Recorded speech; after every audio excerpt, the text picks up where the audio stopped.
Hey, hey, hey. Time for another Out of This World story from rSpace. It's not like the affair just pops out of nowhere. Oh no, there are signs.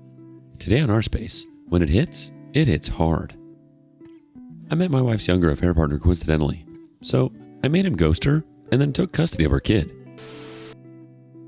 I should have written this sooner, but I needed time. Time to process, to get my head straight, and to accept the sham of a marriage. Even now, part of me still struggles to believe it. You spend over 2 decades with someone. You build a family, a home, a future together, and you think you know them. You trust them. You go to bed every night beside them, completely certain that they are exactly who they claim to be. But I learned the hard way that you can never really know what's going on inside someone else's head. I'm 48 years old. I was married to Bella for 22 years, a lifetime. We met at a community cookout when we were just a couple of young idiots who had no idea what life had in store. It felt natural from the start, easy, like we were meant to be. We had 3 kids, a home, a routine, a solid, steady life. And I thought we had already survived the worst life could throw at us. But I was a fool. The pandemic changed everything. Like many others, I lost my job, and that shift in power, because let's be honest, that's what it is, made Bella different. At first, I chalked it up to stress. Everyone was on edge back then, but looking back, the signs were there. She started talking to me differently, treating me differently. The fights became constant, and not just about money, no, about me, about how I wasn't doing enough, how I wasn't trying hard enough, how I was failing as a husband, as a man. She never said she resented me, but I felt it. In the way she rolled her eyes when I mentioned another failed job interview, in the way she sighed when I told her I was trying my best. And yeah, I get it. I didn't finish university, and in our country, that makes finding a good job dang near impossible. I tried. God knows I tried. I sent out applications, took whatever online work I could find, but nothing ever seemed to stick. That messes with a man, makes him feel like he's worthless. But I didn't give up. Eventually, a friend helped me land a contract gig, something small, just a temporary job, but it led to bigger things. I kept climbing, kept pushing, and soon enough, I was making more money than I had ever before, more than I had been at my old job. I thought that would fix things. I thought that once the financial struggle was gone, Bella would go back to being the woman I knew, but she didn't. She was still distant, still dissatisfied with something. I just didn't know what, until I found out. A whole dang year later. This wasn't some mistake, some drunken one-night stand she regretted. No, this was a full-blown calculated affair. Sneaking around, secret phone calls, hiding expenses, a double life. And I found out in the most humiliating way possible, through her phone. I never checked her messages, never went through her things. I wasn't that kind of man. But that night, I had to. I had been asking for days for the contact info for one of our mutual friends that I needed to talk to, and she kept making excuses, avoiding it, getting irritated whenever I brought it up. So eventually, when she was preoccupied, I took her phone and found the number myself. And then something made me keep scrolling. Maybe it was instinct, but whatever it was, the moment I opened her messenger and started reading, my stomach dropped. It was all there. One thing was clear from those messages. She enjoyed having everything, a stable marriage and a secret affair partner she claimed to be in love with. Somewhat like a safety net, because if she loses one, she had the other to fall back onto. I didn't take screenshots because it just seemed too risky at that moment. Sending them to myself and deleting all the evidence felt like it'd take longer than I wanted. My heart was pounding too loudly already, but I had the sense to pull out my phone and record all I could till she returned. And out of anxiety, I closed the phone and put it on the side of her bed. I had to think. Because once I acted, there would be no going back. I had to do this right, for my kids. But as it turned out, fate had something else planned for me. It was a regular Thursday evening when it happened. I had finished work late and decided to stop by a small bar near my office. It wasn't my usual place, but I wasn't in a rush to get home. Bella had mentioned she was meeting some friends for dinner, and at that point, I no longer cared enough to challenge her about outings. I was nursing a whiskey when I noticed a man sitting alone, checking his phone.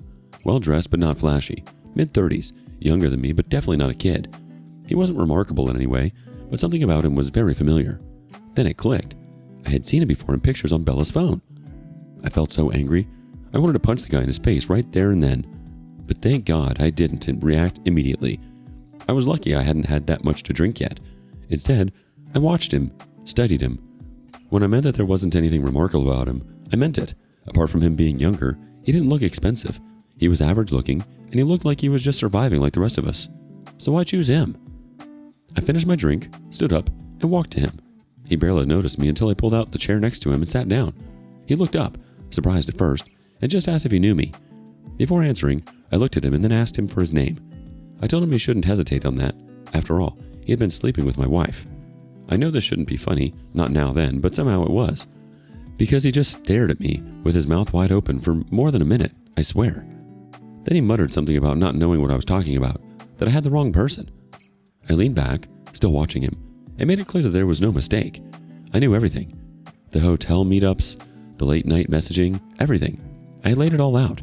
Every detail, every lie she had told me, and everyone she had fed him. He tried to deny it at first and then claimed he had no idea Bella was married.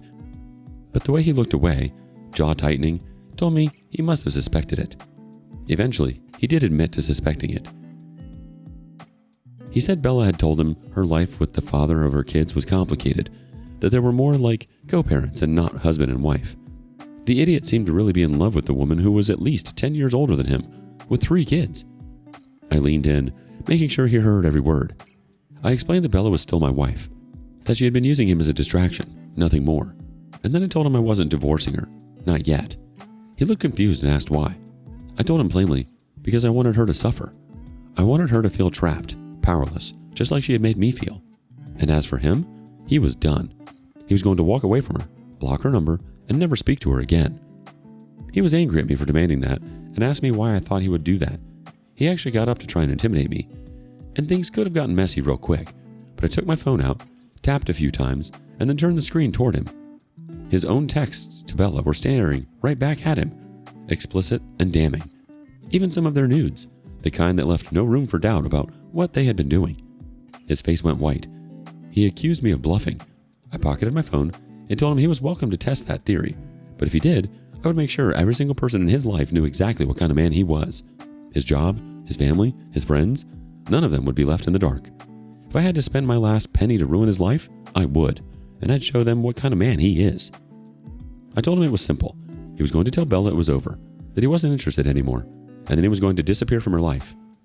We were silent for a while, standing there looking at each other. Then he said, "Fine," and agreed. He told me he'd do it tonight. I assured him I would know if he didn't. I didn't have to wait long to see the results. That night, Bella was unusually quiet. She rarely touched her dinner, and I could see the way she kept glancing at her phone. At one point, she snapped at our last kid, which I couldn't tolerate, and I told her that whatever was eating at her, she should go sort it out and not transfer her frustrations to the kid. I had a feeling that she had already noticed something was wrong, but she hadn't quite placed it together yet. The next morning, her mood had shifted from anxious to outright panicked. She was glued to her phone at breakfast.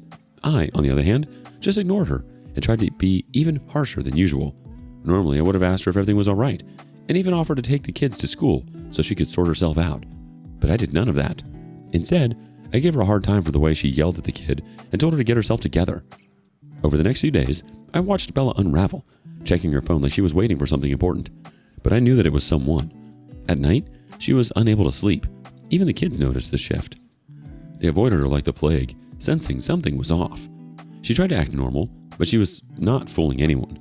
And I made sure she knew it. Every time she so much as looked at me, I hit her with a cold, emotionless stare. I didn't yell. I didn't accuse. I just let her sit in the discomfort, let her feel the weight of her own guilt crushing down on her. And as she spiraled, I made my moves behind the scenes.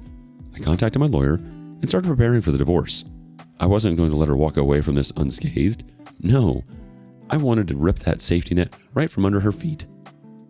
One evening, I walked into the living room and found her curled up on the couch, staring at her phone with a blank expression. When I asked if she was okay, she hesitated before giving a half-hearted, "Yeah." I just came straight and told her she had been acting strange. That is when she admitted that she felt like something was off. When I pushed, she finally cracked, said she hadn't been able to reach a friend of hers and that he had just disappeared. A friend, right?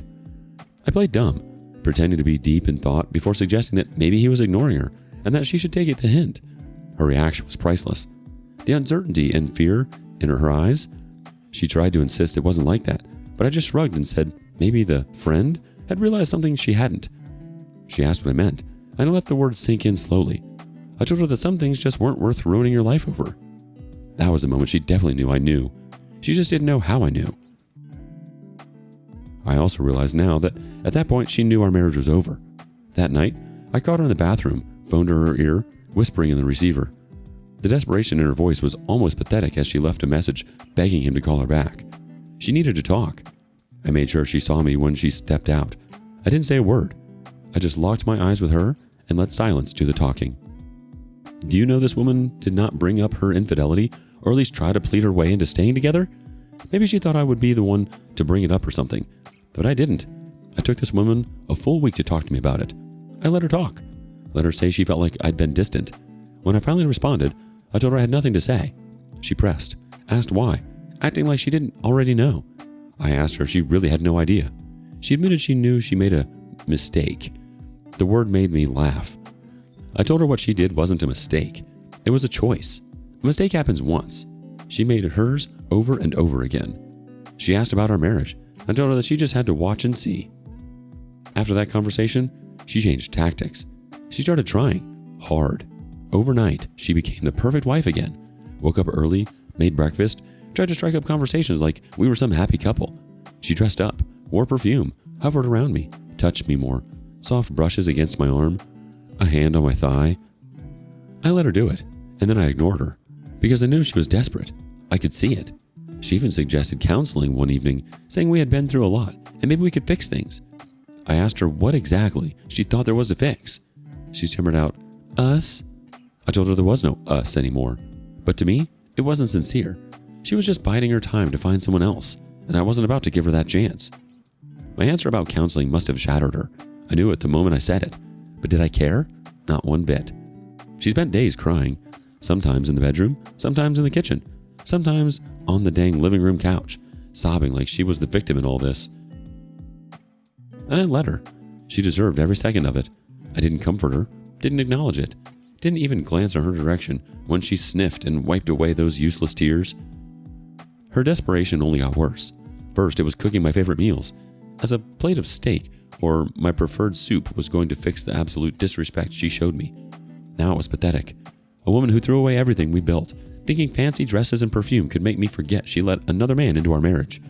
Then it was the suggestions, getaways, date nights, memories of happier times, as if nostalgia was some kind of magic spell that could erase the reality of what she did. Then, some months ago, she made one last attempt. After dinner, she called me in for a talk. She gave me a speech about how she knew she had messed up, how much she missed me, and how much she misses us. That she wanted to try again, that she was willing to do anything to fix things. And I asked her, fix what exactly? Then the crying started again. God, at this point, the tears were beyond annoying. A constant act, like she thought I was still the man who would rush to wipe them away, hold her, tell her everything would be okay. No, that man was gone. She went on, talking about how we could rebuild, how we could be a family again. And that was when I ended it. I told her, straight to her face, that I didn't love her anymore, and I didn't even hate her, because that would mean she still meant something to me. But she didn't. She was just there, an obligation, the mother of my kids.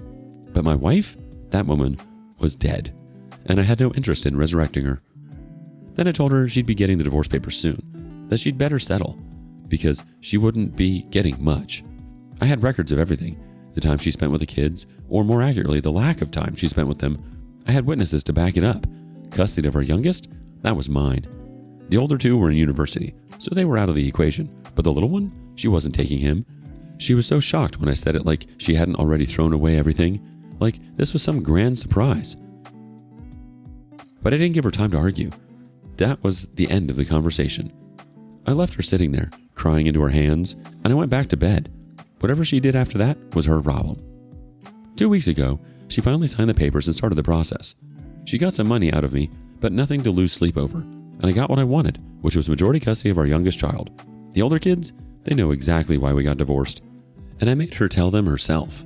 I told her if she didn't, I would. And my version would be brutal. I told her if I did tell them, I might have to show them the evidence. Not that I actually would have, but she didn't know that. Now, the kids aren't speaking to her, and she's been all over me ever since, ambushing me in parking lots, showing up unannounced, pretending she has some urgent reason to talk, anything to get me to help her. I can't block her entirely since we still have to communicate about our son, but she's practically groveling now, and honestly, it's annoying. But I'm not complaining. If she wants to beg, she can beg. I enjoy rejecting her. I enjoy slamming the door in her face. Maybe after a year of this, I'll do something about it. I'm still mad as hell. 22 years of my life, not something you just forget.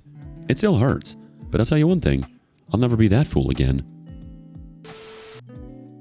Watching her try to juggle all her little lies and manipulations, thinking she had it all figured out, only to have it unravel around her. She was so focused on what she thought was her grand plan, never realizing that the tighter she tried to grip, the more everything slipped through her fingers. And the best part?